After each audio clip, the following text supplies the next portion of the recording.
Before we turn things over to Adam, let me just say very quickly, this meeting put on by Exponential Productions has been heavily supported by the Abby team at EXP, the Franklin team at EXP, the Adam Olsen team at EXP, but we are equally delighted that there are some people all through the house from other brokerages. We opened this to all real estate agents in the Houston metro area. We're delighted if you're from a different organization that you've come to share in this time together, and we hope that you feel very welcomed in this space. We are delighted that you're here. We'll only talk about this guy for just a minute before I actually let him talk. Adam, how long was it ago? About 6 years ago, 7 years ago? Yeah, 7 years ago, I got a call from one of our agents at RE/MAX, which is where I was at the time, Amy McDaniel, saying, hey, I got this young guy, he's a friend of mine, 18 years old, and he's been in the business 6 months, and he's about to give it up and quit.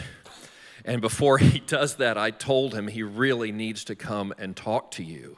And I said, well, of course, I'll talk to him. I mean, 18 years old, though, what's the chances that this is going to go anywhere?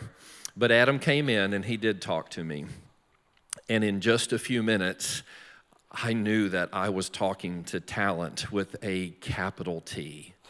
And I told him if he came in and worked with me and did what I asked him to do, he could achieve any of his aspirations. He did join me. He didn't do anything I told him to do. And he went even higher and faster than any of us imagined. So Adam and I have had the privilege of working together. Even when we're not at the same brokerage, we continue to work together and support each other. Even more than that, we've been friends now for 7 years. And I'm so delighted now that we are business partners and our interests are aligned. He promised that when we put this all together that he would come and he would share with our agents and anybody else who wanted to come everything he knows about building an incredible real estate business. And here he is. Ladies and gentlemen, let's really welcome Adam Olsen. Thank you. Is my mic on? Thank you. Can you guys hear me, or is the mic on? There we go. Good deal. So today we're going to talk about Facebook marketing, more importantly, social media marketing. That's the way that I've been able to build our company, the Adam Olsen team, from 0 to 100 in a little under 8 years. So it'll be 8 years in May. How many of you guys are familiar with our team and our online following? How many of you guys follow us online? Okay, so pretty much the entire room, or pretty close to it. If you followed us online over the last 8 years, you know that we've gone from 0 to about 89,000 followers just on Facebook alone. That doesn't include Instagram or any of our other ancillary social media pages that we use. So anyways, let's go ahead and get started. A guide to Facebook marketing. So the most important thing when using social media is creating effective ads or getting your social media followers to engage with your post or to engage with what you're doing. That's the most important thing when it comes to social media marketing. And the way that you do that is by 4 key components. Number 1 is visual appeal.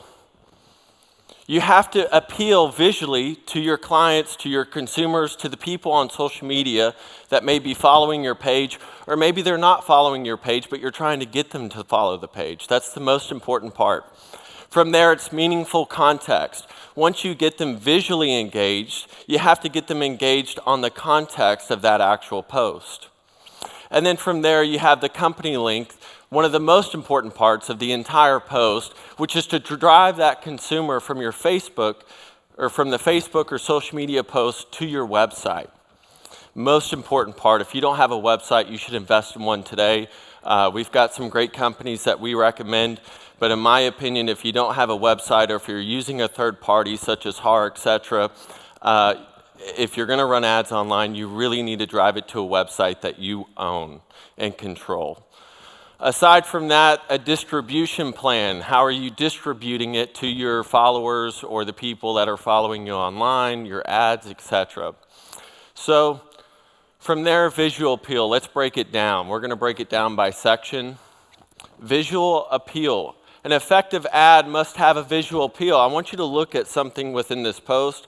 This is a screenshot of an actual Facebook post that we post online. This is a house in Galveston that we have. Notice that we've used the most important photos, or to what we think the most important photos of the property. We didn't put all 32 on there. We didn't put 50 photos. We selected 8 of the best photos that we thought would get someone interested in this property. Why? Because the main objective of social media is to get them engaged and then get them off of your page onto your website. Why? Because they're going to inquire. We want the individual to inquire on the posts that we put out there to the public. Why? Because we get their contact information. Maybe we can turn them into a client. Maybe we can get a listing out of it. Whatever the case may be, we want them to click the link and inquire. Most important part. So the reason why we're doing this and only portraying 8 photos is because why? They're going to click the link to see all the photos, right? So when you're posting online, make sure to pick the top 4, 5, 6, 7, 8, whatever it may be, photos that you think that someone's going to click on and look at. And then from there, hopefully click on the link to look at the property and get more information on it. So I'm not going to read the text word for word. You guys can read it. Hopefully you've been reading this slide as we've been on it, but we'll go to the next one, which is meaningful context. Again, you'll see a screenshot from our Facebook page. And if you haven't been on our page, I invite you to go look at it. You can steal a lot of what we're using, our tactics. You can look at the format, what we're posting, and take it and use it for your own self. But it's crucial to convey to consumers exactly what you're advertising. Have you ever been on Facebook and you see an ad and you click on it and it's got 3,000 words that you have to read through? Who's going to read through that? No one. No one's going to go through and read your long 10-page post about this property and how spectacular it is. No one cares. More often than not, what they're going to do is click through the links. They're going to look at the specific data of that property, bedrooms, bathrooms, square footage, and does it work for my family? And if it doesn't, I'm going to the next one, right? So why do we as agents feel that we have to write up some long 10-page paragraph about how amazing this house is when we know, in fact, that no one's going to read it? Right? So if you follow our pages, you're going to see very short, descriptive posts about the property because we want to get people interested. It's a beautiful 4-bedroom, 2-bath home, 1,800 square feet in Walker County, Texas. What does that tell the person looking at the post? It's a 4-bedroom, 2-bath home in Walker County, Texas. They're either interested or they're not. There's no need to oversell. There's no need to oversell. In the context of real estate, where as well as what needs to be conveyed. So where is the property? It's important that when you put a post out there, that in that post you convey what the property is, as we just talked about. So meaningful context, that's number 2. The generating website traffic. So we talked about that earlier whenever the first slide came up as far as a link direct back to the website. What we generally do is what you just saw, beautiful 4-bedroom house in Walker County, 4-bedroom, 2-bath, this price, etc. For more information, click the link, and then we put the blurb about the property. Why? Because no one's going to read about the property. If they're interested, they're going to click the link, they're going to look at the photos. If they're interested in the property, they're going to go out, fill an online form, and then go look at the property with one of our agents. So, as a real estate professional, your brokerage is technically your service provider. Effective ads leads consumers back to your company website. So if you're running ads online, if you're spending money to generate traffic, and you don't have a website, as I said earlier, you need to invest in one because you should be driving every single one of your followers, every single ad that you run online should be directed back to your website. An overwhelming amount of consumers who view real estate ads are not actively looking to buy property as you're advertising. So if you've heard me speak, or if you've been to any events that Frank has held in the past that I've spoken at, you would know that whenever I first started running ads on Facebook, we ran ads that were specifically to get people to engage with our post. These ads were not lead ads, they weren't lead generation ads, and in fact, we run very few lead ads, and you can later when Taylor comes up here and speaks about our backend ads that we run, he'll go over that with you. But a lot of the ads that we run are not to generate leads. I mean, think about it. Are you really going to go on Facebook or Instagram to buy a house? Are you? How many times a day do you get on Facebook and input your information? Never. So why do you think someone's going to do it on your Facebook page? Your Facebook page, your social media marketing should be to engage people, to inform people, to provide so much information out there that people say, I want to use that agent because they provided so much value to me over the last 2 years online, and they've been in front of me for the last 2 years. Every time I go on Facebook, I see posts from this company informing me about the market, informing me about what's going on in the community, informing me about the new topics, the new events going on, in Huntsville or Conroe or the Woodlands or wherever your market is. And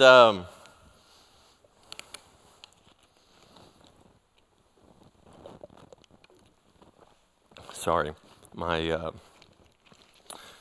mouth was dry there. I was starting to stumble on my words, if you can't tell.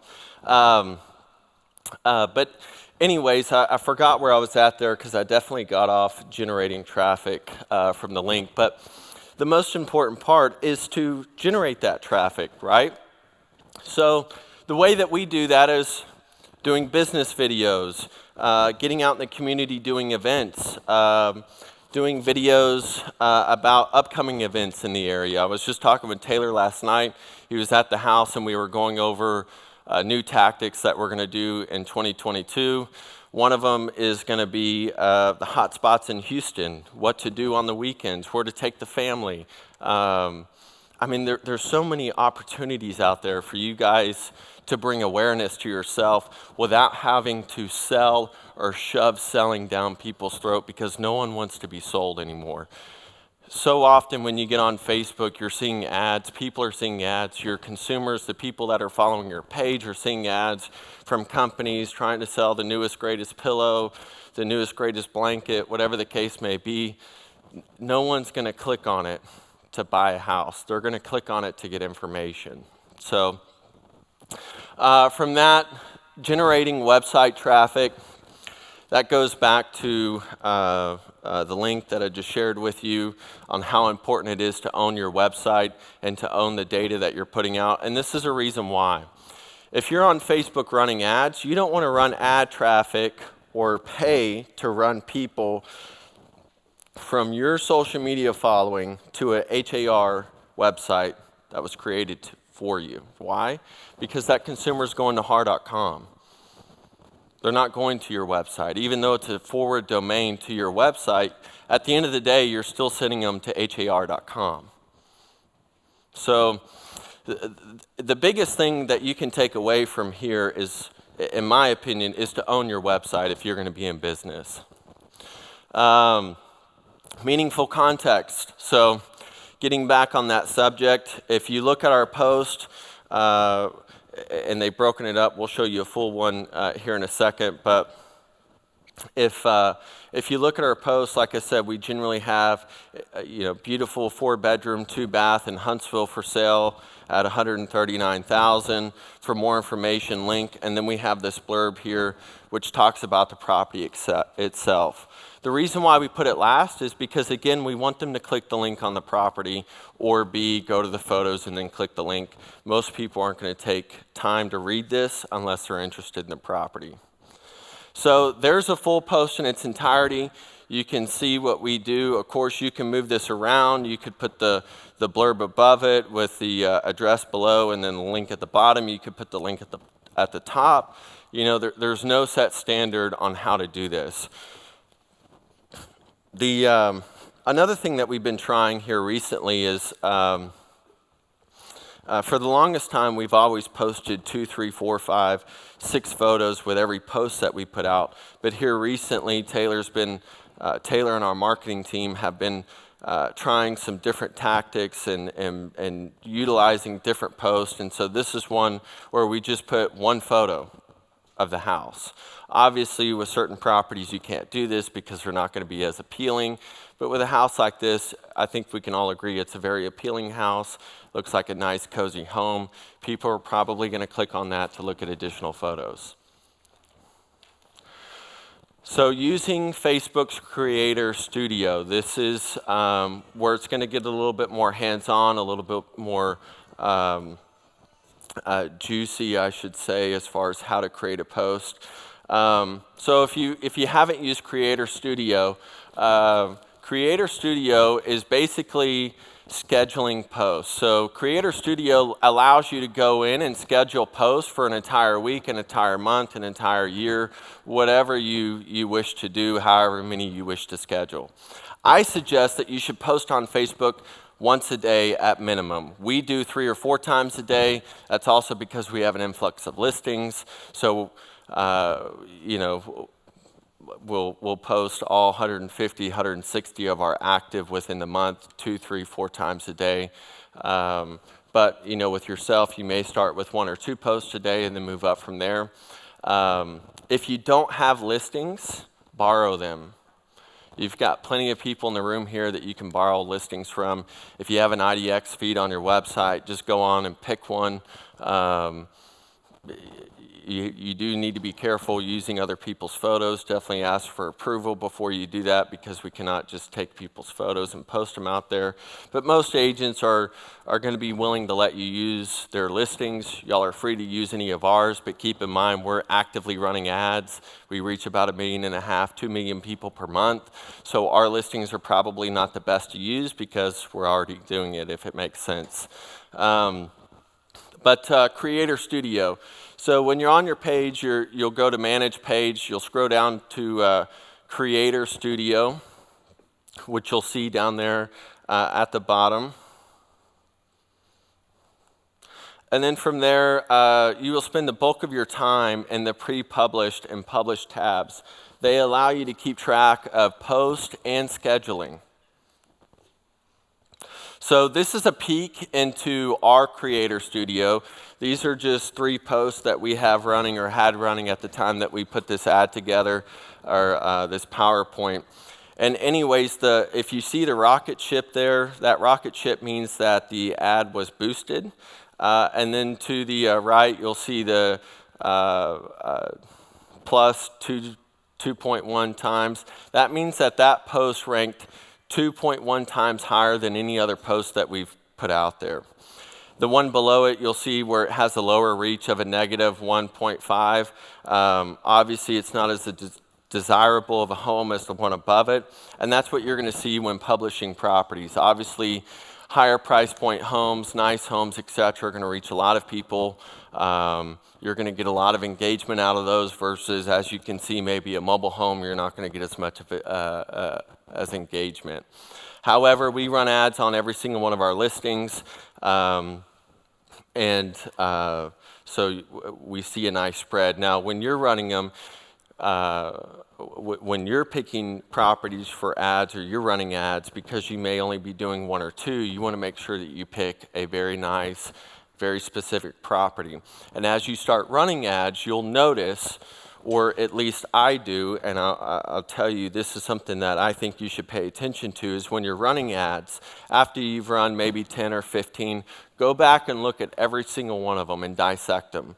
Why did this one reach 5,000 people more than this one? Was it the photos? Was it the text? Was it the ad spin? Was it the area? Why?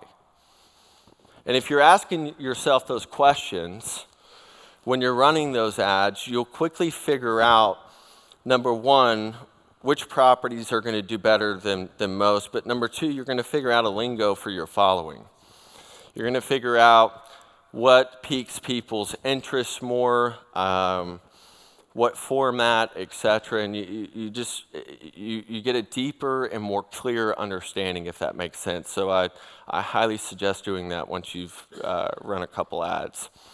So we just talked about that, the distribution. So it just kind of gives you a breakdown of what the difference is on impressions, of what those numbers we just stated were. The post composer. So when you're in Creator Studio, this is where you compose your post. This is where you type in your text, your links, the information, etc. So we just showed you the example of the house that we posted. This is an example of us putting it in to create the post to schedule it. From there, you can see the post scheduling. So you click the drop down, you can schedule it, save it as a draft, backdate it, etc. So if you needed to backdate a post for whatever reason, I don't know why you would need to do that, but if you told your seller you'd post it at 9 and you posted it at 10 and you needed to backdate it to 9, you could obviously do that. I don't suggest it, but you could. Anyways, let's see. So distribution, a well-constructed ad is useless without a distribution plan. What does that mean? That means that I would not post the same post on all of the same platforms that we have all of the same followers on, right? Why would you post the same post that you posted today on Facebook, on Instagram? Your followers that are likely following you on both have already seen it on Facebook, so why are you going to post it again on Instagram? Post a different one, run a different ad.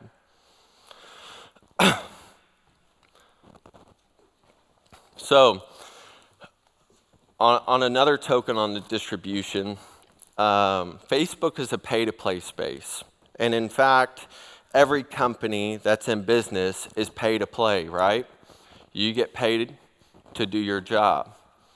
Facebook gets paid to put you in front of more people. Every post that you put on Facebook should have money behind it. Every single one. Every single post. Every single post that the Adam Olsen team puts out on any platform has money behind it. Why? Because every single platform is pay to play. It's the way it works, folks. If you think that Johnny's new vending machine, Johnny that's 10 years old that invented a brand new vending machine that was featured on Fox News was on there because he invented the latest, greatest vending machine, you are highly mistaken. He paid to be on there. Maybe not him, maybe his parents, maybe the company behind him, but I guarantee you they paid for an ad spot to be on Fox News. Guarantee it. Same with Forbes, same with Time Magazine, all the big publications, all those articles they write, they don't write them for free. It's pay to play. It's the way it works. So, on distribution, on Facebook, there are multiple different ways you can do it. You can do it for engagement. You can do it for website clicks. You can do it for phone calls. You can do it for send messages. There's multiple different ways to get people to inquire.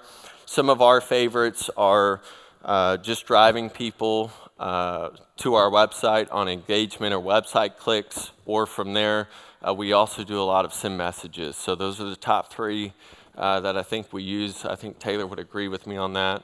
The send messages is a great one. However, get ready for a lot of messages, that's for sure. But getting back to elements of ad boosting and distribution, keep in mind that when you're running ads on Facebook or any social media platform, that with the fair housing guidelines that we have to follow, they have completely restricted our ad selections, I guess you should say.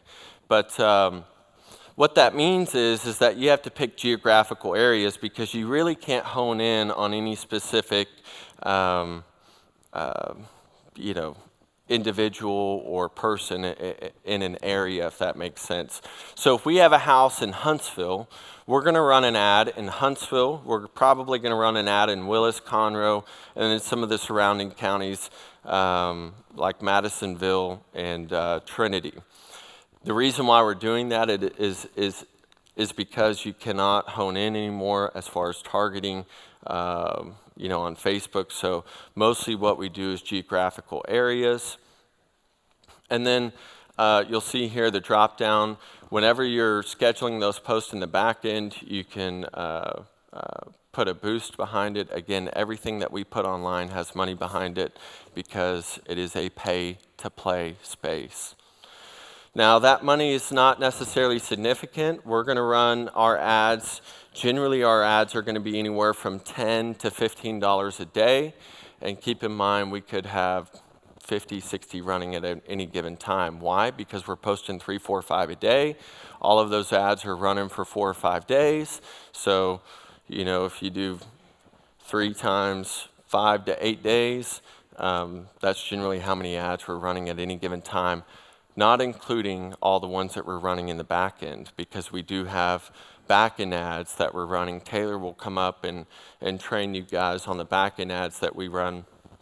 But generally we'll have, 30 backend ads running at any given time. So now keep in mind too, guys, as I'm talking about this and the amount that we're doing, I started at 0, just like every single one of us in the room, right?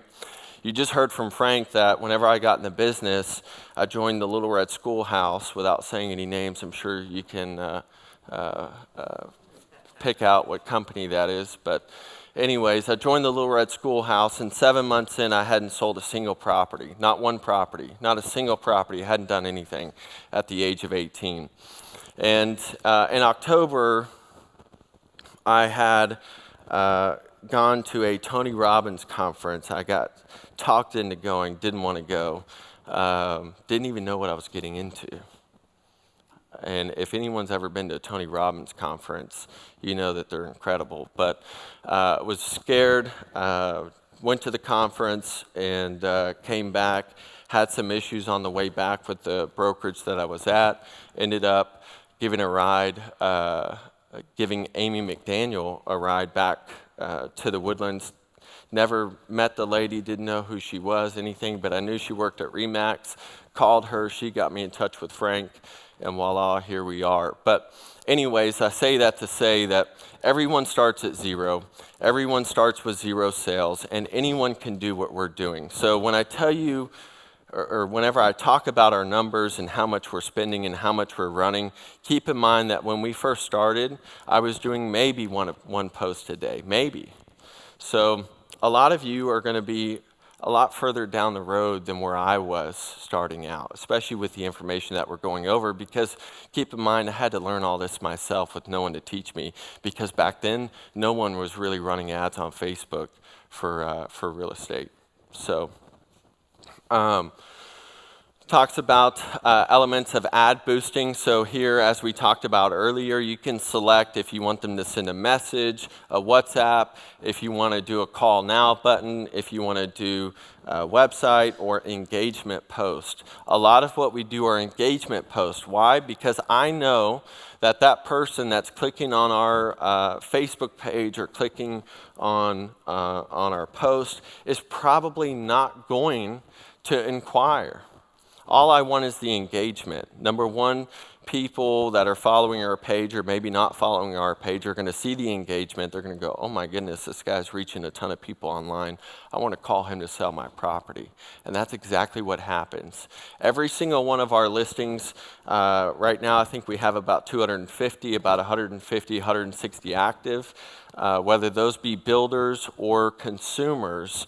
Every single one of them will tell you that when they call in because of our online and social media marketing. When I sit down, I had 3 listing appointments on Sunday. I have 1 this afternoon, 2 tomorrow, and several the rest of the week. Generally go on at least 1 a day.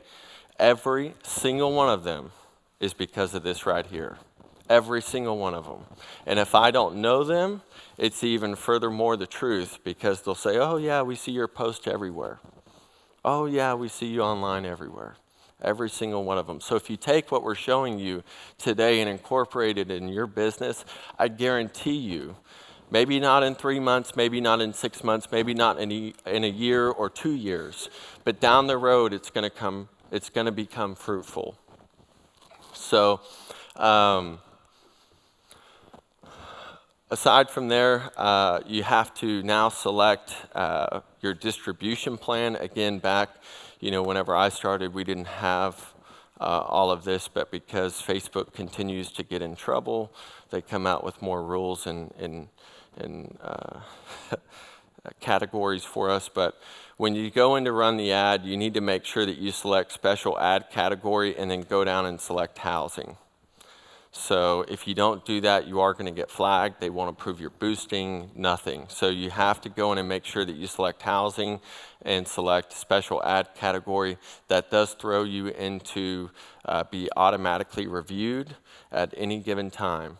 I will tell you too, while we're on that subject of being reviewed, that our ad account gets shut down at least once, if not twice a year, sometimes for a week, 2 weeks, 3 weeks. Just because of the way that Facebook works. A lot of times it happens around an election. Hate to say that, but it is the truth. So, in fact, every single time that we get shut down, it's generally around an election, whether it be midterms or, the big one every 4 years. But we actually, this last year, when it got close to the presidential elections, I think we got shut down for a week or 2, and we were under review. Don't let it alarm you. Yes, you need to work and be proactive on getting it reactivated, but don't let it alarm you. They do it often. A lot of times it's because their automatic triggers are going off, and for whatever reason, they use a lot of AI, and until someone actually gets in and reviews the account, they're not going to approve you to resubmit ads. So let me get a drink of water.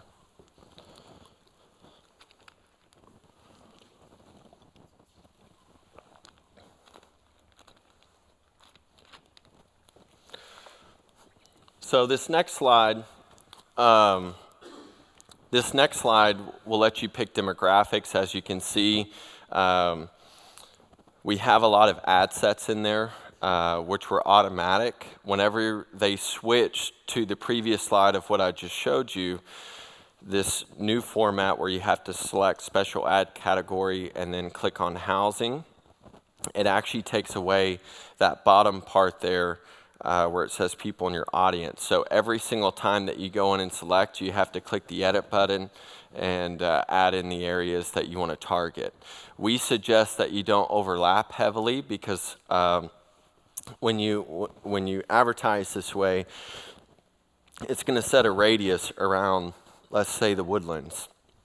So your radius could be 25 miles around the woodlands. That's going to include Spring. That's probably going to include Conroe, right? So the next area that I'm going to pick is Montgomery. That way it's not overlapping. That's going to reach out towards Plantersville, Magnolia, etc.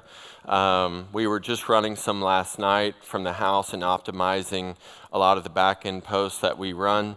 For example, one of them that we were doing last night, we picked Houston, the Woodlands, Huntsville, Madisonville, Crockett, and Montgomery, which really gave us a wide spread across the greater Houston area. And then that way they're not overlapping. Oh, here it is right here. See? So when you select Houston, you can see the drop pin, and then you can, right now it's on a 10-mile radius, but you could set it at a 20 or a 30-mile radius. I don't think you can do over 30. And then from there, you would just type in different cities if you want to run the ads, multiple cities. Now, keep in mind, if you're going to run general ads in multiple cities, for example, last night, when me and Taylor were going through our backend ads, there was one that was specific to Houston, but it was an awesome ad. It was a really good ad, and I wanted to use that in the Waco market. And so we went in and we set it up to run in Waco, Temple, Marlin, and all the areas around Waco. And then we remembered that we needed to go in and change the text, because at the top of the text it said, the Houston housing market is on fire, right? So obviously we cannot run that in Waco or Temple, so we went back in and edited it to just say the housing market is on fire, and then of course we can use that in multiple areas. So keep that in mind when you're creating ads, for multiple different areas. You don't want it specific, keep it general, to your following. So here is an example of our ads and the distribution plan budget. Again, we always generally put at least $10, sometimes $8, but at least $10 a day on all of our ad spends. Sometimes, if we're selecting multiple areas, like Houston to Huntsville, we're probably going to do it more around $20 per day. $15 per day, something along those lines, just because if you think about it, $10 per day across a 100-mile or 200-mile radius really isn't going to get you that far, because there's a heck of a lot more people than 3,000 people in those areas, if that makes sense. So we run all of our ads anywhere from 3 to 10 days. The average is 5, 6, 7, 8, as you can see here. We're running $70 on 6 days on this particular post, which is going to reach anywhere from 1,300 to almost 4,000 people per day, times 6 days. And then keep in mind, in addition to that, you're also going to have your organic reach, you're going to have your organic shares, etc. Whenever we're posting our properties, it is important that you tell your clients. Of course, now they do it automatically because our pages have grown so big, but for you guys, whenever you're posting your client's property, it's important that you tell them to go in and share it. And then they're going to have all their friends share it, and so on and so on. So you can see here's a couple different ad sets that we picked, $50 for 6 days, 70, 100, 150. The main reason behind this is it's showing you the reach for that spend. And so feel free when you're running an ad to go in and play with it, because it's going to tell you how many people you're reaching, and then you can figure out what your cost per person is, which is where it gets even more important, right? Once you've learned how to do effective ads and get people engaged, then it becomes the idea of optimizing them to where your ad spend is completely honed in with how many people you're reaching.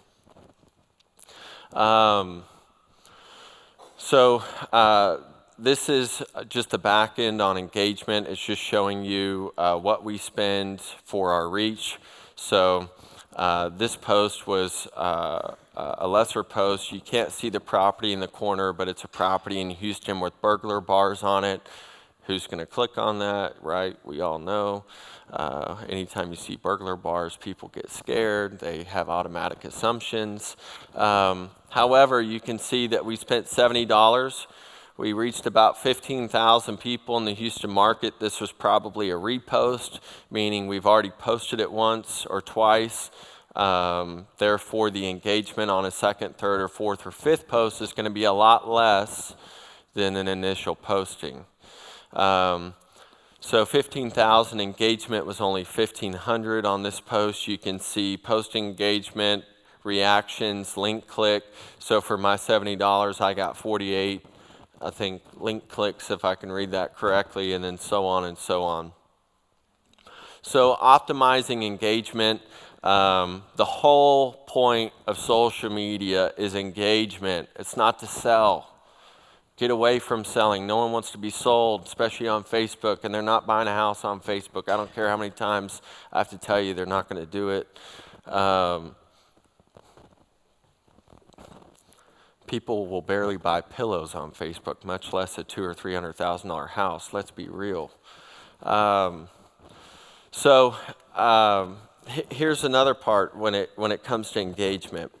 When you're paying for ad space, you need to make sure that you're engaging at all levels. And engaging at all levels is not just messaging, it's not just commenting people, it's inviting them to like the page. Why? Because when they follow, they then become, in a sense, free, except not really on Facebook, because even then you have to pay to reach them. Even though we have 89,000 followers, I guarantee you in Facebook's algorithm, we got to pay to reach half of those 89,000 that already follow us, because, again, it's a pay to play, and Facebook is in business to make money, period, end of story. When you're running those ads, you need to go through each one of them and go back and invite the people to like your page. Once you've invited them, you can't re-invite them. They've already been invited. I suggest that you do this during the day, not at midnight. Why? Because if you do it at midnight, it's going to pop up in their notifications, and it's going to be at the bottom when they wake up at 6 or 7 a.m. in the morning. So don't go through at midnight inviting people to like the post. Go through at times when people are awake and invite them to like, because you've got more of a chance of them sitting behind that phone and, oh, what's this? And then they see what it is. So the main goal is to get them to follow you. Whether that person is buying or selling a home, we could care less. Why? Because we want the engagement. We want them to follow us. We want them to look at every post that we put out there. And the reason why is because if they decide that they want to sell a property, if they decide that they want to buy a property, or if they know someone that wants to buy or sell a property, we want them to think of us. And the only way that we're going to get them to think of us is to keep them consistently engaged and keep them on our profiles. Not Zillow, not Realtor.com, nothing. So comments. You should respond, especially if you're just starting out. If you go through ours, we could improve at this. There's a lot of things that we could improve at online. Respond to every single comment, even if you don't have anything to tell them. Respond to them. Another way is respond to them in a joking way. Let's say, the wife tags her husband and it's like, oh my goodness, we need this. Comment back and say, oh, I agree. Right? Have fun with it. Make them laugh. Get them engaged. Be human. Be real. Be authentic.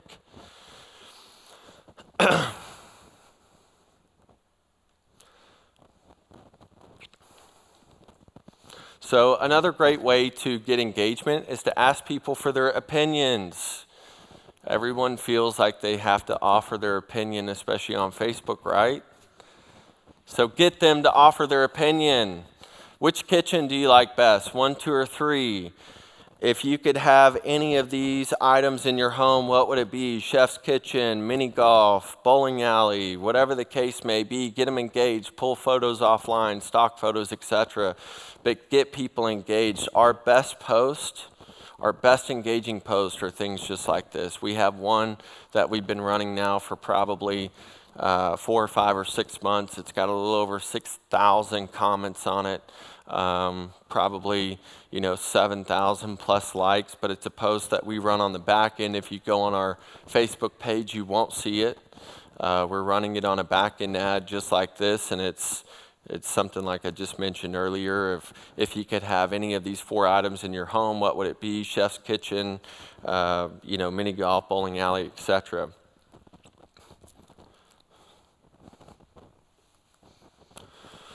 Oh, my favorite one. This post here is real. And I'm going to share some numbers with you just because I want you to understand the magnitude of doing something out of the box and that no one else has done. World Series ticket giveaway. Those tickets cost me $2,000. And back when the Astros went to the first World Series, I debated for probably a week on buying these. For a whole week. Called many people, wanted their opinion, right? Didn't know if I should spend $2,000 on tickets to give away. don't know if this is going to work, I don't want to waste my money, etc. This post in 3 days went on to reach, I don't know if this is this the most recent one, Taylor? You sure? Yeah. So this post, and I don't think it has the total reach on there, but if it did, I think it was 2 to 2.3 million people in 3 days. In 3 days, 2 million people saw our page, saw our ads. I think we got about 30 or 40,000 followers just from this post alone. $2,000. You want to know how much we spend every month? Anywhere from $6,000 to $10,000 a month just on Facebook ads alone. You see how important that post was? This post was the single most important post in the last 8 years. It gained us the most following, the most engagement for $2,000 when we spend $6,000 to $10,000 a month currently and reach 1.5 million to 2 million people per month currently. $2,000 versus 6 or 10. You see the difference in getting people engaged versus running ads? That's getting people engaged. And a much, much better way to spend your money. Now keep in mind, you're not going to get 2.5 million people for a Samsung TV. You're not going to get 2.5 million people for Rockets tickets. Or even Astros, right? But you will for something big and crazy. Whatever that big and crazy is for you, whatever that once-in-a-lifetime opportunity is, maybe you know someone. Maybe that person is a celebrity, right? Maybe that celebrity, since you're so good friends with them, if you pay them $1,000, $2,000, we'll do some videos endorsing you, or we'll do that and then also do a giveaway of a meet and greet with whoever the case may be. Maybe it's a trip to the beach house that you own in Galveston that doesn't cost you anything, and you got to give up a weekend of Airbnb rent to give it away on your Facebook page to get more following. Maybe it's a $1,000 trip to New Orleans to get people engaged. I want to be very clear though. You can't do this with 200 followers because you're still not going to get engagement. These type of posts, this post, I think when we made the post, we probably had between 10 and 20,000 followers currently. We were already verified. People were not verified on Facebook, but meaning verified to the public, right? They've been seeing our ads. They know we're not fake. We didn't just pop up, overnight. So before you do something like this, in my opinion, you should grow your page to 2, 3, 4, 5,000 followers, which can be easily done with smaller giveaways or being your authentic, real self in front of your following base. Once you build up the engagement, once you've run ads, and you have an opportunity like this, take it and run with it. We did it this last year as well when the Astros went to the World Series. I don't know how many that reached, but it was a crazy amount. I think we gained another 10 or 15, 20,000 followers. And that's what it's about, getting people to follow you, getting people to engage. People love free stuff, especially stuff that people can't always do or afford by themselves. So I think that's the end, of my presentation, but I do want to go on a couple different tangents, and I'll apologize in advance because a lot of times I will get down in a rabbit hole and then I'll forget where I was headed. So if I ask you to remind you, or if I ask you to remind me, please do so. Another way that we push engagement is by doing business videos and testimonial videos. Now, all of these are different aspects, but let's talk about business videos. A business video were to be, either would be you interviewing another business, whether that be a restaurant, whether that be, an event venue, whether it be the go-kart track, whatever the case may be, you're interviewing that business. It could be a professional video, it could be a cell phone video, it could be whatever you want, right? But the importance behind these business videos are whenever you put them online, whether that be YouTube, which we put them on YouTube, or Facebook, which we put them on as well, Instagram, etc., you're going to get that business owner, the business owner's friends and family, the people that love that business, that go there, shop there, eat there, etc., and then you're going to get all the people that love and support you to share and like it and engage with you online. Easy. So easy. All you have to do is pick up the phone and call, let's say, I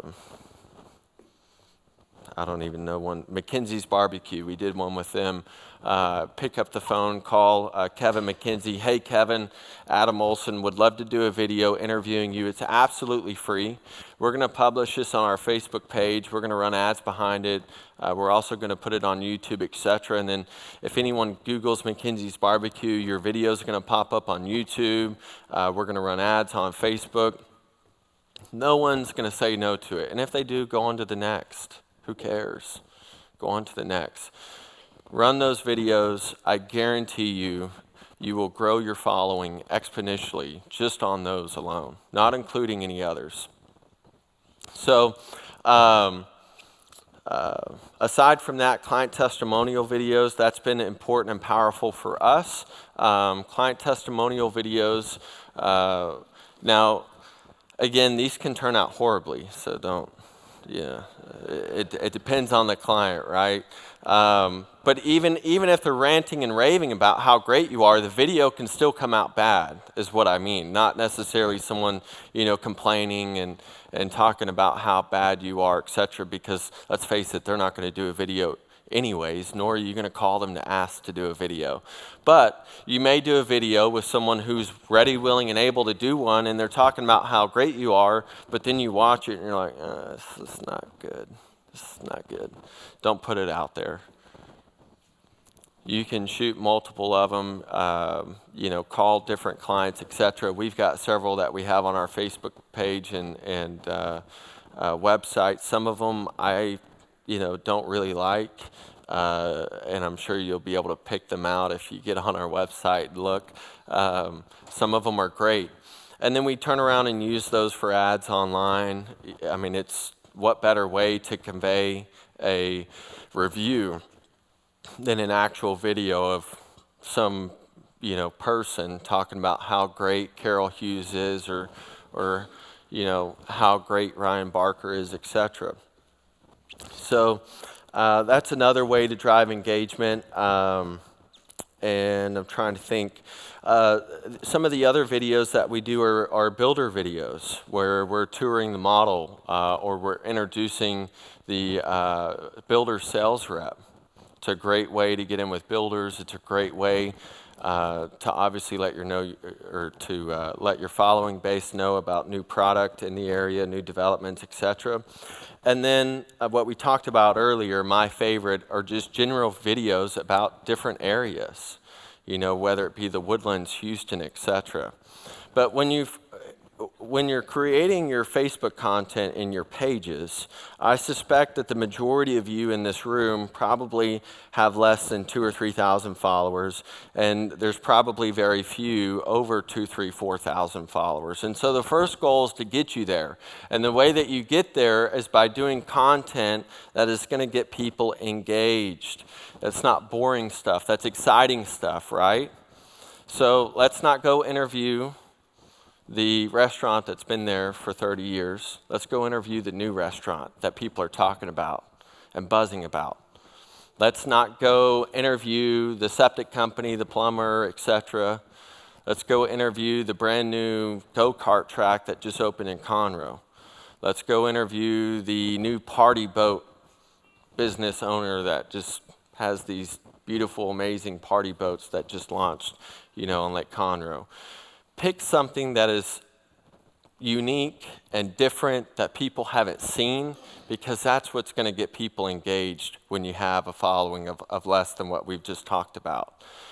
The general stuff, that the more general businesses, the more general information can come later once you've captivated that audience, and then it can further grow.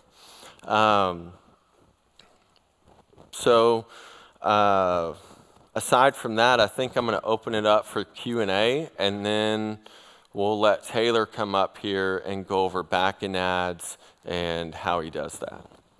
So we have set up microphones at the head of either aisle, and we would prefer if you would just walk up to the microphone. That way we can record your question on the video as well as answer. So, John, anything special? They just walk up and you'll make it hot? Okay. All right. Go, John. Hey, Adam, thanks for the info. I saw on one of the slides you mentioned don't run ads for a home in Houston, in Chicago. What about our California constituents that are moving to Texas? If you've got a luxury listing, are you running ads out in California for that? So we used to, and that's a great question, Ryan. We used to. Now, when we take over listings in different areas, like we've got a big developer out of Costa Rica, we will run those ads in Costa Rica. However, keep in mind that Facebook now is a shotgun approach because they have restricted us as agents to be able to specifically target who we want to target, right? We used to be able, back before they made the changes that I went over on clicking the special ad category, we used to be able to target based on income and a multitude of other tactics and ideas. I mean, we could even target people as specific as individuals that own Teslas to people that just bought cars, bought furniture, you name it. They've stripped all of that from us.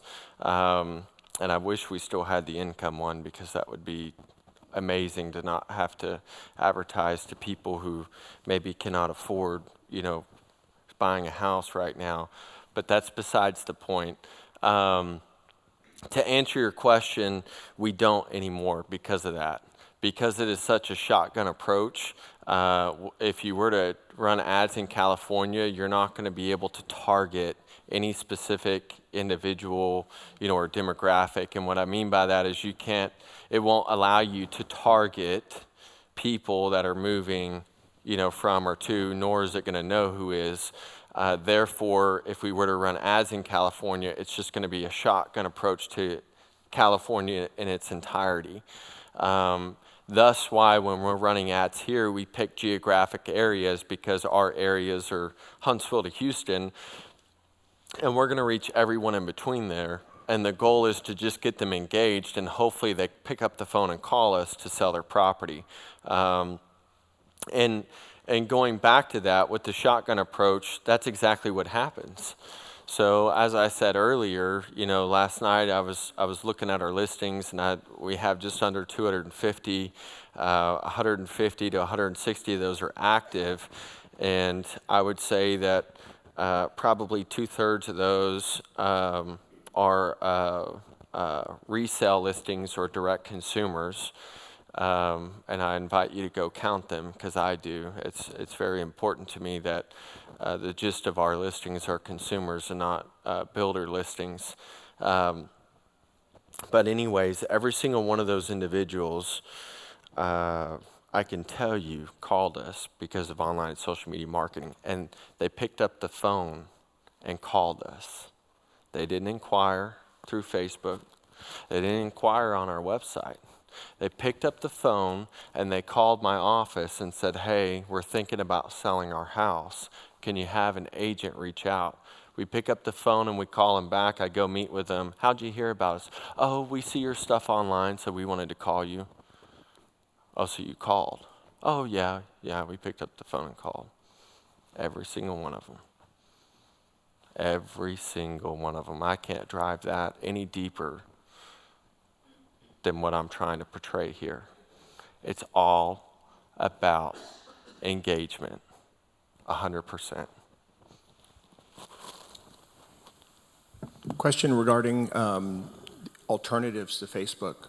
Have you done much with Google? Are you in the same constraints that keep us from targeting, or tell us a little bit about that? Is that an option as well? So we recently started Google, and we were spending quite a bit of money with them. Google is very technical. If I will tell you, if you haven't figured out Facebook, Facebook is for beginners compared to Google, let me tell you.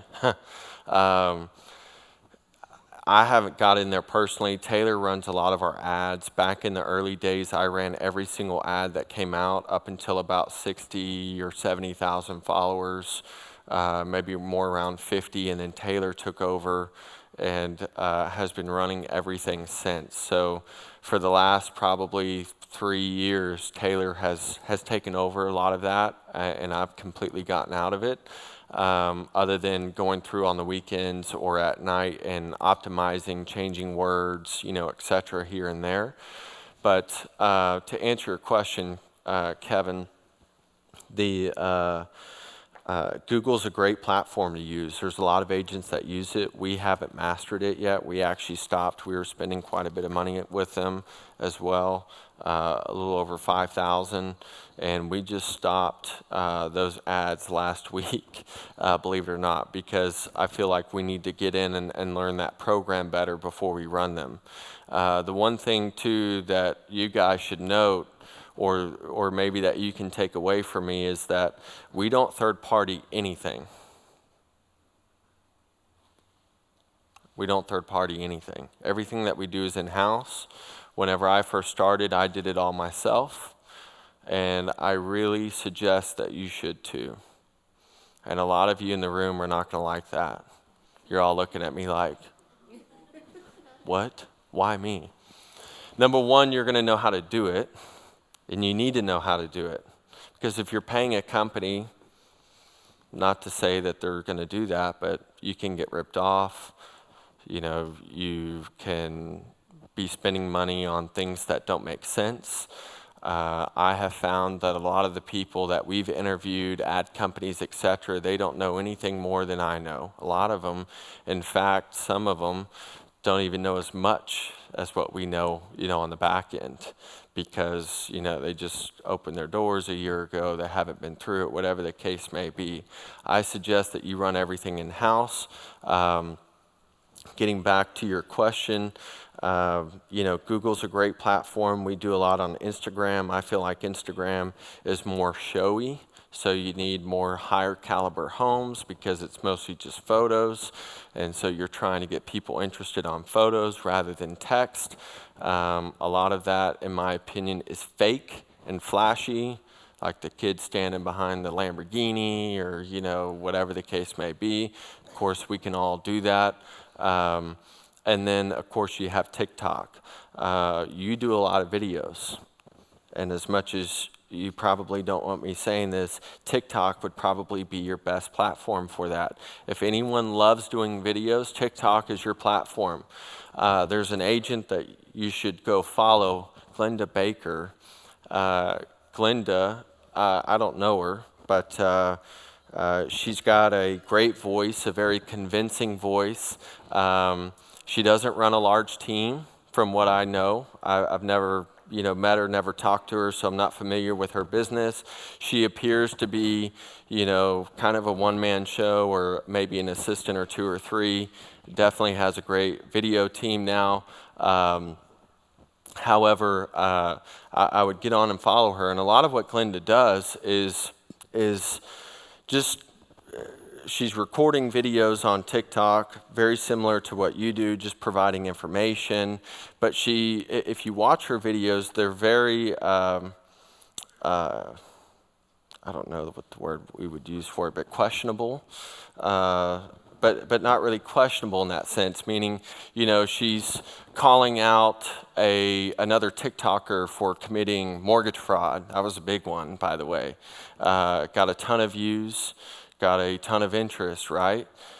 People, keep in mind you have to be on edge. You're trying to grab people's interest. You have to be on edge. I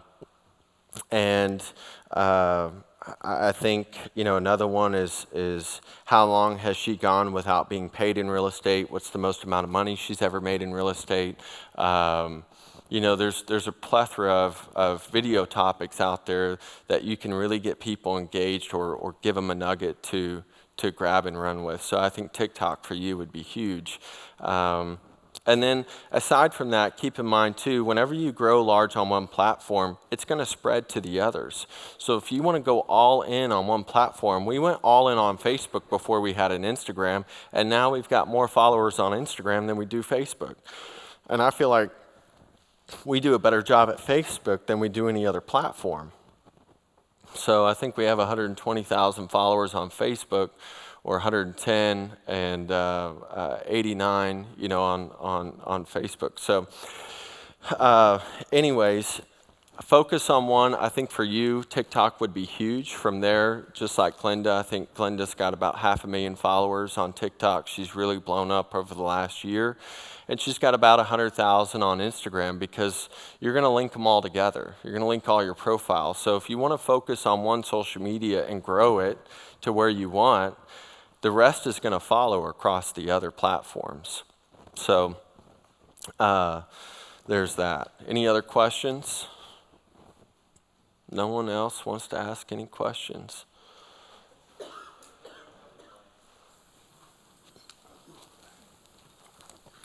Hey, Adam. Hey. Yeah, do you suggest to post from the business page or personal page? Business page, 100%. Personal page, I always share our business posts, but I suggest a business page.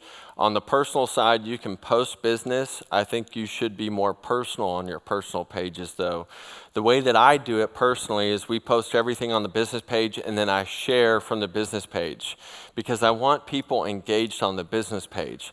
I want my friends, the people that are friends with me and support me, to go to my business page and support me on there rather than on my business page.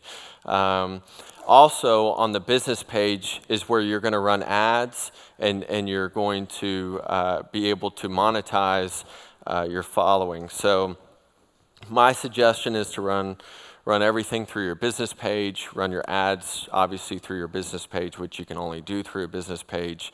And that's my suggestion. Same on Instagram, same on all platforms. Now, if you're a single agent, maybe TikTok is more of a personal page that converts to a business page later on once you grow a team, if that's any interest to you. Glenda Baker's just a personal page that she started, but it's obviously more business content rather than personal content. Either of those are fine, but if you looked at our profiles, I have a personal page and I have a business page on all platforms. So you mentioned that that you posted a backend, I'm assuming that's the word, ad when you were asking people what's their favorite thing, like which would you prefer to have in your house. But you said that if we go to your Facebook page, we wouldn't find that. So I'm just wondering, where do you find that, and what's the difference? And so some of the slides in there had example of it, but we can, if you want to give us your email, we'd be happy to share. Well, I think Frank's got an email list from the door, right? So what we'll do is we'll send Frank some examples of what we posted so that he can send it out to everyone that's attended. So make sure that you put your name on the sign-up list, because that'll be the easiest way for us to get the information to you. But,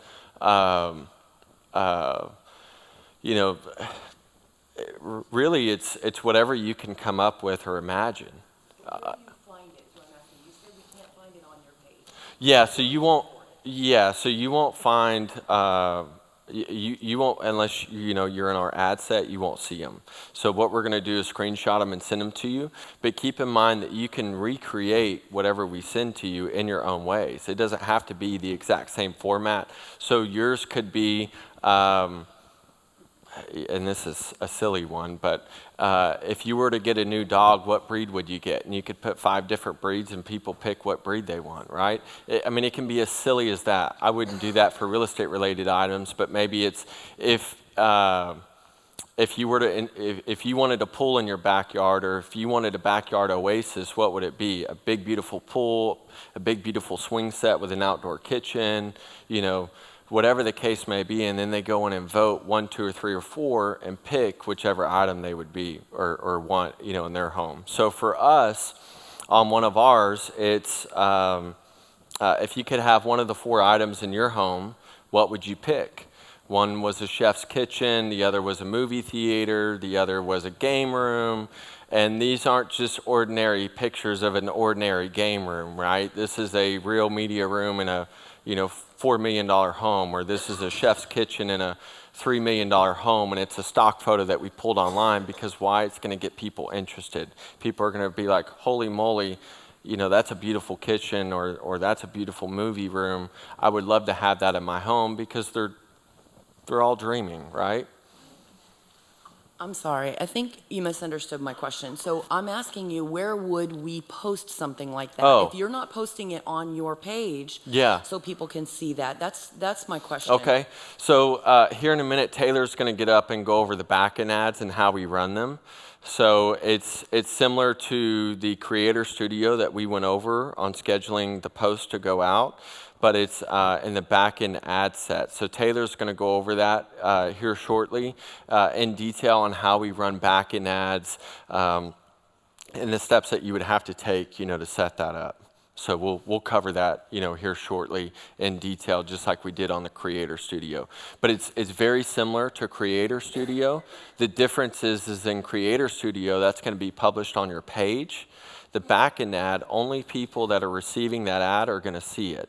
So if Kevin's following your business page, he's not going to see it unless he fits that specific ad set on the backend ad. On the premise, Yeah. on the premise that there are no stupid questions, I'm going to ask, did you really give those World Series tickets away? Yes. Yeah. How did you figure out who won? So every giveaway that we do, we give away the item. So, and it does become very, it does get interesting. People are definitely going to call you fake, say that you didn't give them away, whatever the case may be. So the most important thing that you can do in a giveaway is to try and portray as much real information on that giveaway as possible. So the way that we do it is on the giveaway day, let's say our giveaway is, you know, Tuesday at 3 o'clock. We're probably going to go in Tuesday at noon. We're going to pull every single one of those names that liked, shared, etc. off the post. There's some programs online you can Google. That's what we do. We Google programs online to be able to pull them, because Facebook changes their algorithms and their systems. It's always different systems that you're using to be able to pull this information. So you go on and you pull the likes, comments, shares, etc. You put it all in a spreadsheet, and then you upload it to what's called a random name generator. The random name generator, you upload your spreadsheet in there, puts every name in there, and you click it, and it spins, and it picks a random name. What we do is we pick 3 names. Why? Because maybe some of those profiles that liked, commented, and shared our post are spam pages. Maybe they're, you know, scammers, whatever the case may be, or fake names, or maybe they're people that don't live in our area, right? Because Carol Hughes shared the post and her friends in Michigan saw it and shared it, but the friends in Michigan, you know, obviously are not going to win the tickets, right? Because it wasn't in the parameters of the rules of the post. And so from there, we're going to pick the top 3. We're going to give the number 1 winner a chance to redeem the tickets. A lot of times they will see their name, or people will tag them. They'll reach out to you. You can get them the tickets that way. And then if number 1 doesn't get with us, or we try and message them and they don't get with us within the time allowed, we're going to move to number 2. And then we're going to move to number 3. So, every single one of our World Series ticket giveaways, we've had 2. We've given the tickets away. The first one was funny. Michael Ramirez, I remember his name because I'm Facebook friends with him on Facebook now. We've become friends, and he's followed us over the years and supported us. Michael Ramirez was a random guy that lived in Spring, met up with him, gave him the tickets, and I remember this because he was telling me that he's never really won anything ever, right? And in the same week, he won a Henry Golden Boy 22 rifle, which is like a $1,500 gun, and these $2,000 World Series tickets. So, I mean, just crazy stories.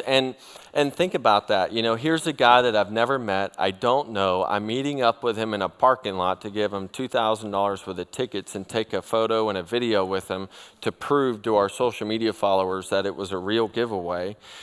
And,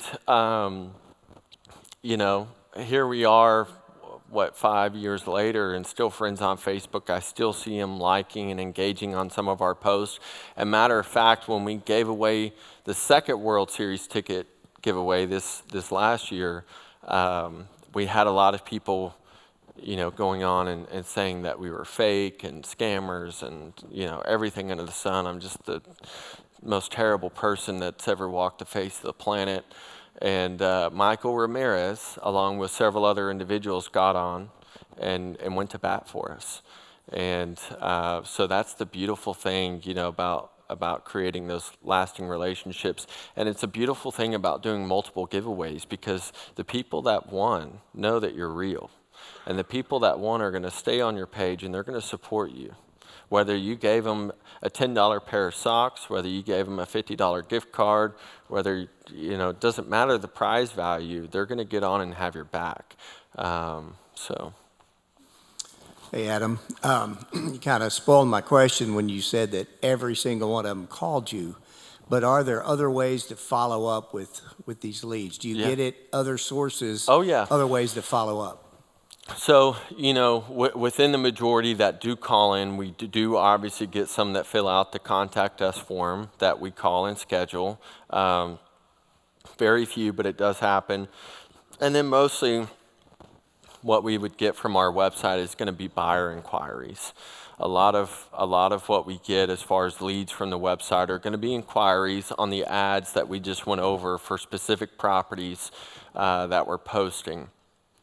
But the majority of the sellers are going to call in because it's more personable, and you know, if you think about it, they're not going to click through your website to click to the listing portion to inquire, so they're just going to pick up the phone to call.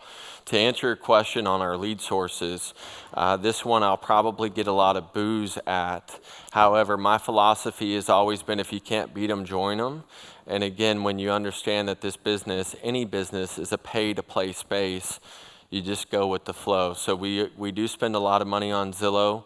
I've been involved with Zillow from the get-go. Actually, I joined with Frank at Remax of Woodlands, I think the first week in November, and I was an advertiser on Zillow that December. So we've always been there. Our ad, you know, dollar has gone up significantly from when we first started. You know, like I said, we spend a lot of money with them. Great platform. For us, it works for us. It may not work for you. We've tried Bold Leads. That did not work for us. We've tried Realty.com. That did not work for us either. But keep in mind, what doesn't work for us may work for you, right? So just because it didn't work for us doesn't mean it won't work for you. So these names that I'm mentioning, feel free to write them down and give them a shot.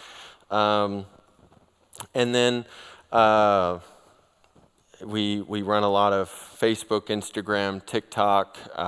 We're starting on YouTube. But the majority of our inquiries come from our social media and online following, aside from Zillow, or any of the other paid, you know, lead sources that we use. But the majority, you know, of our business comes from ad spend, whether that be ad spend, you know, on social media, whether that be ad spend on Zillow, Realty.com, Realtor.com, any of those lead generating sources, I highly suggest it, because at the end of the day, there's only so many people that you know, and there's only so many people that can refer you. I'm a very huge believer in buying leads. There's a lot of people in the crowd that may not be, for that, but if you look at any business out there, whether it be, automotive, whatever, they're all running ads, they're all in your face, they're all trying to get your business, and it's just funny to me how agents feel like, buying leads or running ads is just, besides them, if that makes sense. In my opinion, it should be the number one thing that you're doing, so. On your scheduling, when you're scheduling the post, do you have set times like morning, noon, night, or do you monitor the following? That's a good and question. See the numbers? That's a really good question. So we believe that posting, sometime in the morning between 8:30, 9:30, 10 o'clock, we generally post another one midday, early afternoon, and then late afternoon. Taylor would probably be better to answer that question because he sees it a lot more than I do now. But it does depend, on your following and your engagement. So as you're running your ads, as you're creating your post, you should pay attention to them and ask the question, why did this one reach 5,000 more people than the other? Was it the photos? Was it the time I posted it? Was it the text? Was it the property? Was it the price point? Why? Why did this post do better than this one? And from there, you can figure out your following. You can figure out the times that's best to post on your page, because everybody's is going to be different. The same 80,000 people that follow me are not going to be the same 80,000 that follow you. So I don't even know how many people are in Houston, but I think it's 4 or 5 or 6 million. There's a ton of people for you guys to go out there and grasp, and the following that follows us may be completely different from yours, and their times on Facebook may be completely different. So you should go through and analyze every single post and what you're doing and what you're putting out to get engagement. Mm-hmm. You may have already answered. I don't know. I have a little ADD, so I don't know. How long do you run the ad, and how? When do you know to kind of stop? To stop. Yeah. So we generally run our ads from anywhere from 3 to 10 days. That depends on the price of the property, right? We're not going to put $300 behind a $20,000 lot. It's not going to happen. Doesn't make sense. We may not even post the $20,000 lot. Or we may post it once and that's all we post because they're not going to get the traction. But let's say we have a big, beautiful $2 million home in the Woodlands on the waterway, and it's just gorgeous. We know it's going to get a lot of traction. I may run that ad for 20 days. I may not even stay within my 3 to 10 day window because I know this is such a hot property and it's going to get so much traction. And I may put 3 times as much as I normally would on another post on that one just because I know the potential of it. So it goes back to knowing your audience and following your engagement. But up front, I would do anywhere from 3 to 10 days, $10 a day. Whenever I first started, it was more around 3 to 5 days because I was working, on a much limited budget,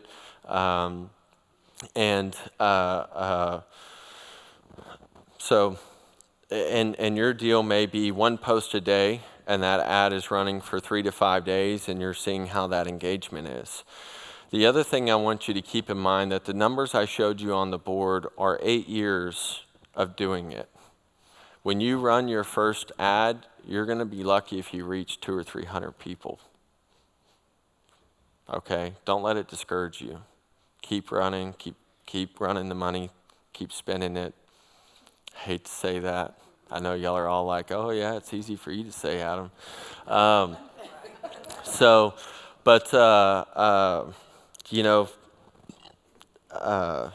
Keep in mind, back, for example, whenever I started on Facebook, our budget was maybe $200, $300, $400, $500 a month. And then, now it's 6 to 10,000. So you have to start small and build it up. But we're also posting multiple properties, right? 150 that we have to get out every single month, or someone's going to call and complain.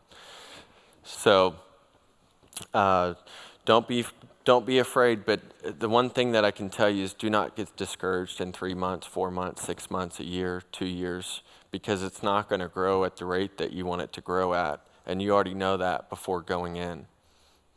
We all do. So I think it took us, we were 2 or 3 years in before we even broke 10 or 15,000 people. So yeah, the 89,000 sounds great 8 years later.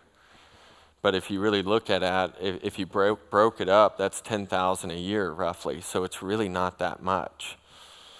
And if you look at someone like Glenda Baker, who's just been kind of an overnight sensation, she's been here for, I think she's been on, I'm not sure how long she's been on TikTok, but I just found out about her within the last year, and she's got 500,000 followers.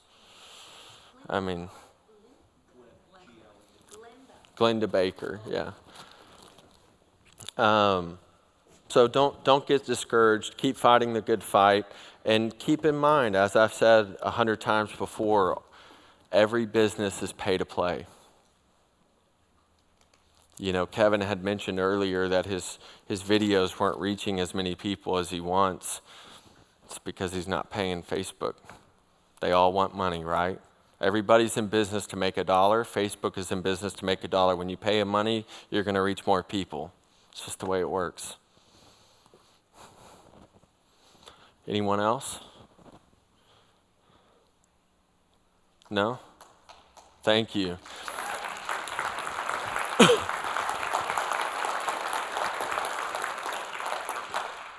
So and if you'll go ahead and put up the other slide, I want to welcome Taylor Trabig to the stage. Taylor joined our team, I think, 3 years ago? 3 years ago. So a quick story about Taylor. Taylor was a manager at Walmart in Conroe and wanted to get in real estate. He was taking his classes, and Frank may or may not remember this, but Monica Young is how I got in touch with Taylor. And Taylor ended up interviewing, with Frank at Abbey Realty 3 years ago. And ultimately, Frank was talking about us and what we've been able to do in the industry and stuff like that. And from there, Taylor, with his relationship with Monica and then also hearing from Frank, did everything he could to be on our team. I remember the voicemail that I got from him. We don't have to talk about the voicemail. And anyways, long story short, here he is. He joined our team as a receptionist, turned into the director of marketing. Taylor now oversees 3 other individuals that work for our team that run all of our ads on our back end. They do all of our PR releases, everything. So he's responsible for all of that. I work hand in hand with him. The guy's incredible. He was at my house last night at 7, 8, 9 o'clock at night, like he does a couple of times a week, because that's how important it is to us to make sure that our profiles are up to date and that our profiles are working to supply the 40 agents on our team. But it's also, I tell you that to show you the dedication of what it takes to build a profile or a platform like what we just discovered. These aren't 9 to 5. This isn't 9 to 5 or, a noon to 2 o'clock type situation. We're spending 12, 13, 15 hours a day in our business 7 days a week, folks. So if you think this is going to be a part-time gig, the door's right there. But anyways, without further ado, turn it over to Taylor. He's going to go over our back-end ads and everything, and give him a warm welcome. Thank you. So Adam did a great job about going over the front page and the posts and invite to likes and everything. And I know there was a couple questions that I hope I can help answer and clarify a little bit more. But backend ads, what are backend ads? They're the paid targeted promotions that appear on users' feed, but not on your business page. So I think this is gonna help answer a question. So when you're scrolling through Facebook and you're on your feed, sometimes there'll be an ad that pops up. That's what you're creating right now. You're creating that ad. So if you go to our page, you're not gonna see our backend ads that we created, but you might be scrolling through your Facebook feed and you might see one of our backend ads that we did create. So they're more powerful than the boosted posts that Adam described earlier. They're more diverse. There's more things that you can do in them, more settings. They're more versatile. So starting from scratch, how to create one. You're gonna have to go to the ads manager. There's 2 ways to get to the ads manager. You can go to your business page, and mind you, everything that you're doing here, all the stuff that he's doing, in order to boost posts, you're gonna have to have a business Facebook page. You can't do any of the stuff that he was talking about without a business page. On a personal page, you can't make backend ads, you can't boost Facebook posts or anything, so that's important. So if you don't have a business page, that's your first step. But you're gonna go to Ad Center, and then select all ads, and then scroll down to Ads Manager, or you can do simpler, facebook.com/ads manager. So a backend Facebook ad is broken up into 3 things: a campaign, an ad set, and an ad. Campaign is the complete overview. It's the highest level. It organizes your ad sets and your ads, and this is important. Maybe not when you're beginning, but when you want to make more complicated ads, it can get these 3 things are important to know. So the campaign's over everything. It can control the budget.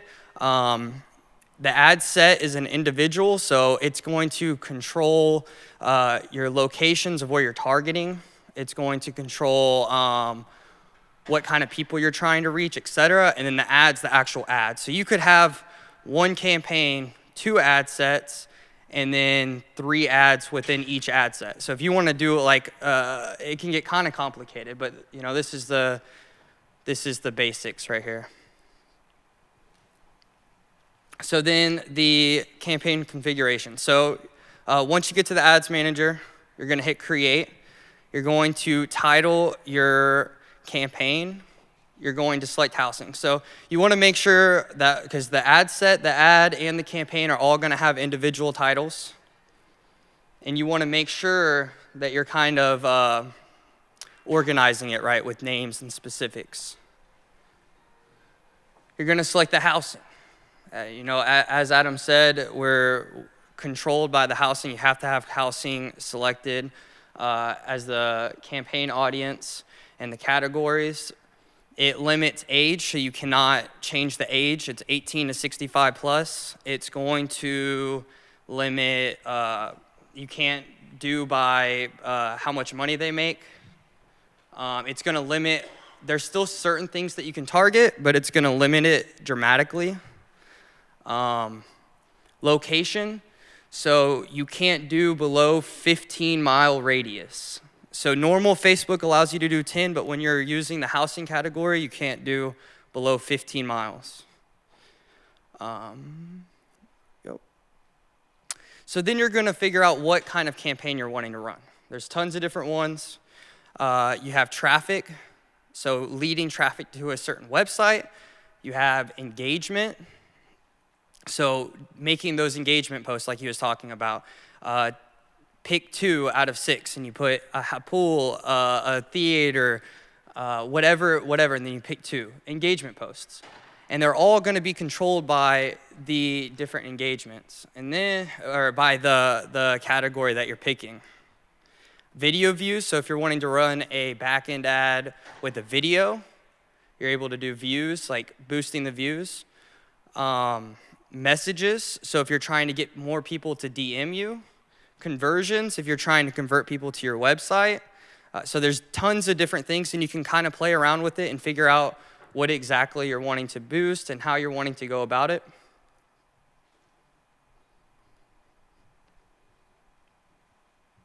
And then campaign budget optimization, CBO. So Facebook allows you to select campaign budget optimization. You don't have to, but what this does is if it's really beneficial. So when I was saying you could have multiple ad sets and then multiple ads within the ad set, that's what this would be useful for. So Facebook is going to see when it's in its testing phase, when you first launch a backend ad, it's going to go out and it's going to be optimizing. And then whatever ad performed better in that ad set, if you have 5 ads going, it's going to put more money behind that ad, basically. And then you can go and break it down by daily budget, lifetime budget. So if you're wanting to do a daily budget of $100, you could do a lifetime budget of $100. And then it would break down, and then you'd be able to add the time that you're wanting. If you're doing daily, it's just going to go continuous. If you're doing a lifetime, you're going to select the start date and the end date. And that's just kind of explaining CBO a little bit more.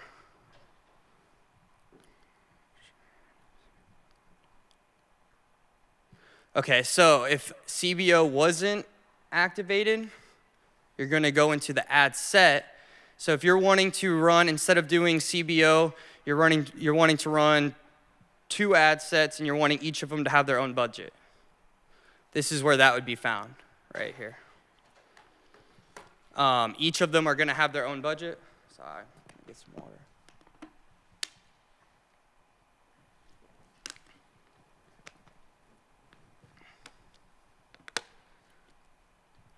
Each of them are going to have their own budget. And then you're going to select a start date. And if you're wanting it to run continuously, you're not going to put an end date. And then you're going to have to just know, you're going to have to keep track. Because the importance in all of this is to make sure that you're keeping track of everything that's going on, that you're keeping up with it, that you're putting the work in and you're seeing how well your ad's performing. What's your click-through rate, et cetera. Because you want to make sure that you're getting the money's worth of what you're spending, right? You don't want to just throw it out there and then every $5 someone clicks it, or you could have an effective ad and every 15 cents someone clicks it, right? So you're wanting to make sure that you're running and you're going in the back end and it breaks it all down so you can see exactly what you're spending, what's your click-through, your percentage, how well it's performing. And then like I said earlier, since we are in the housing category, special category, you can't select gender. Age has to be 18 to 65 plus, and then it's a 15-mile radius. And then there is the custom audiences. So you can still select custom audiences, but it's very limited. So for a custom audience, it could be Zillow. So anyone that's interested in Zillow in your specific area, say you pick the Houston area, 15-mile radius, you're going to be targeting those people. Or you could pick a broker. Or there's not that many compared to if you weren't in the special category housing, but there are some. You just have to play around with it. And there's a suggested button that helps you when doing it. And then you can do the automatic placement to maximize your budget. All of ours are automatic placement. It's recommended by Facebook. You don't necessarily want to do manual, just do automatic placement. It helps manage the budget and help you reach a larger audience. And then here's the detailed targeting a little bit better. Again, as you can see, there's Zillow, there's Investor, Property Finder, different things that you can search, and you can see where it says suggestion right there, and it allows everything that's approved. As long as you have the housing market selected, it'll show you everything that's approved for you. Now, make sure you select that at the beginning, because if you get to the end of the campaign and you forget, and you go back and select housing, all the things you did previous are gonna kind of get messed up because you didn't select it properly. And if you don't select it at all, you're gonna get flagged. And then if you get flagged enough, they'll strike your account, and then you have to be proactive and try to make sure that you get your account unblocked or unbanned from posting backend ads. And then you can see that it shows the size, the amount of people you're reaching, their interests. So we picked Zillow. That's how many people we have in the area that we're reaching. And then it's going to be people who have expressed an interest in or like pages related to Zillow. And then your ad delivery. So when you are doing an ad delivery, you get to pick what kind of optimization and delivery. What are you looking for? Are you looking for landing page views? Are you looking for link clicks, impressions, which is it will send it out to a bunch of people multiple times through the day, just send it out, send it out, send it out. Or your daily unique reach, where it will send and deliver that ad to one person a day for however long you're going on for. Typically, we do impressions, link clicks, or daily unique reach.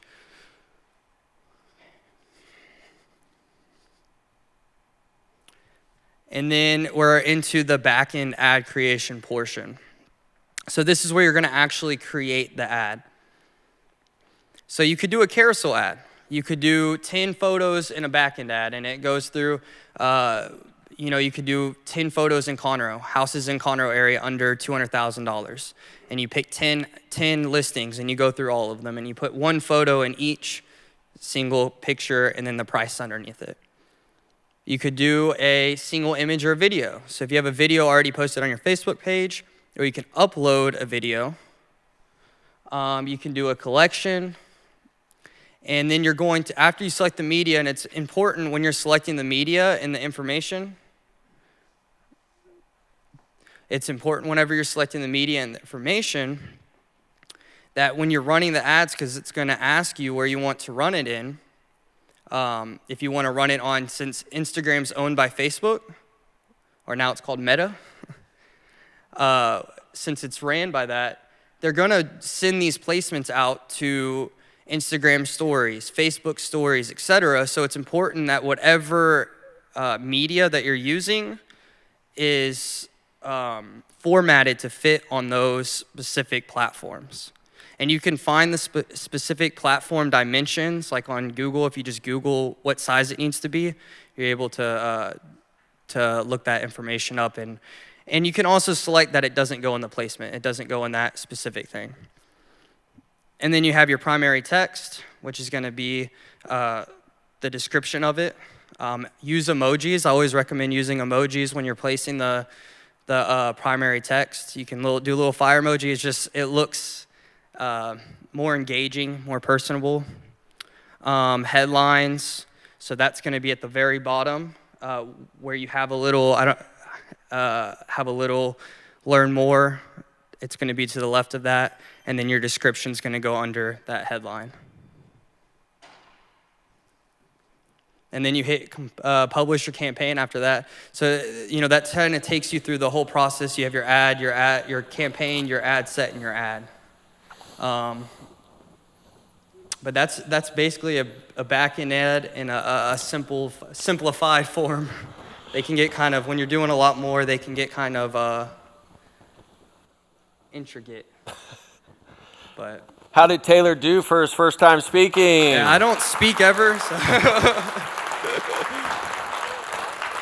So we have to wrap up pretty quickly. I think we have to be done by noon. However, are there any additional questions that you guys have for social media marketing for either Taylor or myself? The backend ads, as you can see, are a little bit more intuitive in the information and the settings that you have to use. So definitely recommend starting with the boosted ads and then trickling into more of the backend ads. But what we're going to do, guys, is the information that I promised earlier whenever I was speaking, we're going to put that together along with the slides, and we're going to send all that to Frank to send out to you, everyone that signed in, so that you have access to the information. And of course, we'd be happy to answer any questions that you have for the next 5 or 10 minutes here. So if anyone has any questions, feel free to come to the mic and ask them.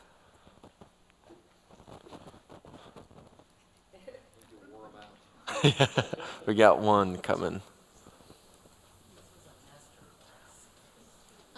Hey, what's going on, y'all? How's it So going? when it comes to the back-end ads, what kind of campaigns are you running? Is it like first-time home owners or new construction? And what does the content look like that you're putting out?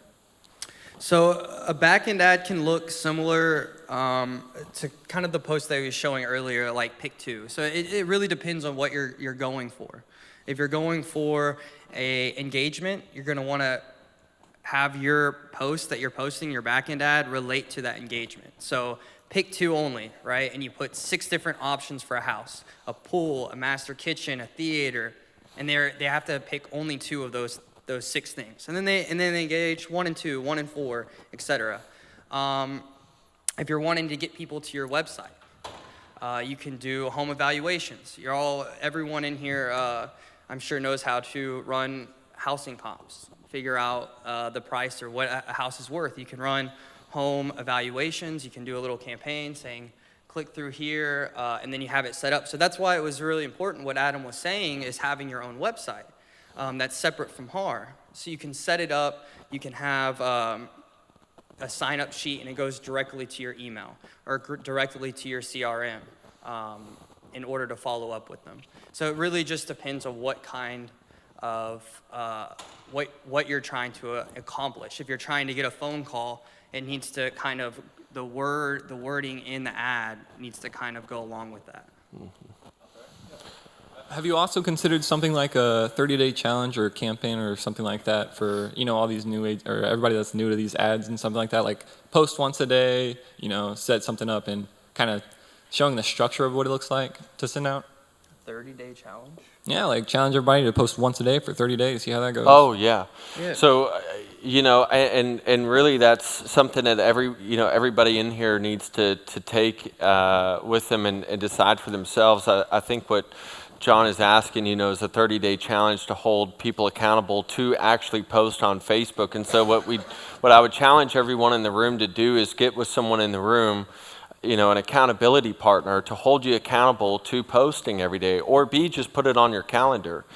For me, I use my Google Calendar, and all of my appointments, everything that I do, is in there, along with I create a to-do list every single night. I create myself a to-do list, and the 10 people that work for me, I create a to-do list for them too, every single night. And they're long. But it goes back to how bad do you want it? I told you earlier, the door's there if you want to work here from 9 to 5, right?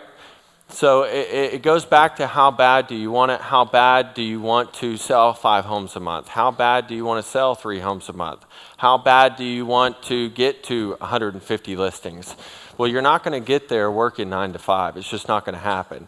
And you have to discipline yourself in order to do these items. For 8 years, I missed a lot of birthdays. I missed a lot of, unfortunately, family events. I've missed, a multitude of things that I didn't go to.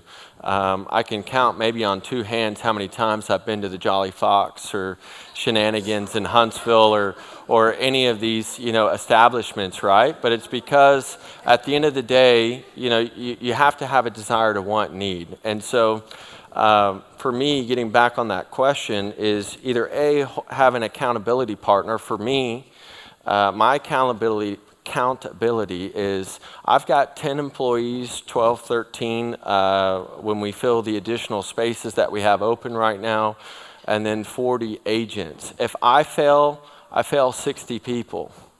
I can't fail, period. There's no option to fail at this point. And so when you take that kind of responsibility and you take that, level of determination or whatever word you want to use, fancy word you want to use for that, you're unstoppable. And so really you have to find that within.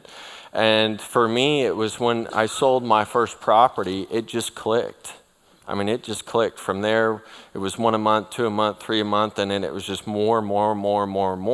But with that comes more responsibility, more time in front of a computer, more phone calls than you want to take, and,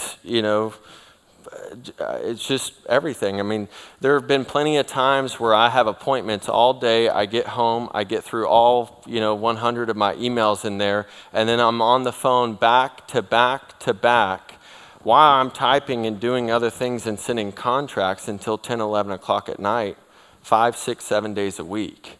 And you have to decide if you want that or not. And so, like I said, I would get an accountability partner, someone within the team that holds you to the same standard. Or B, you just decide within yourself. Because even with having an accountability partner doesn't mean you're going to do it. It just means you went that extra step to have a conversation with someone, you know, to hold you accountable. But if they can't hold themselves accountable, how are they going to hold you accountable? So I think really it's more of a within question than an outward, if that makes sense.